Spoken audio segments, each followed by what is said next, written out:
खाटू श्याम जी की भक्ति में एकादशी का विशेष महत्व है, क्योंकि भगवान कृष्ण ने बर्बरीक श्याम बाबा के बलिदान से प्रसन्न होकर उन्हें अपना नाम श्याम दिया था और कहा था कि कलयुग में उनकी पूजा एकादशी और द्वादशी तिथि को विशेष रूप से की जाएगी। खाटू श्याम एकादशी व्रत की महिमा, पुण्य फल। मान्यता है कि जो भक्त सच्चे मन से खाटू श्याम जी के निमित्त एकादशी का व्रत रखते हैं, उनके जीवन के सभी कष्ट और आर्थिक तंगी दूर हो जाती है। हारे का सहारा, इसे हारे का सहारा बनने वाला व्रत माना जाता है।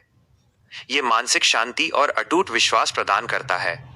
निशान यात्रा, विशेषकर फाल्गुन मास की एकादशी आमली एकादशी पर लाखों भक्त पदयात्रा कर बाबा को निशान ध्वज अर्पित करते हैं।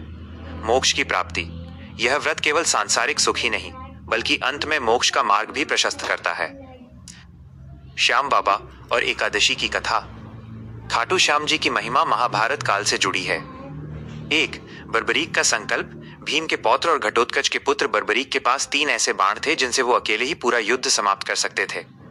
उन्होंने अपनी माता को वचन दिया था कि युद्ध में जो पक्ष हार रहा होगा वे उसी की ओर से लड़ेंगे। 2, श्री कृष्ण की परीक्षा।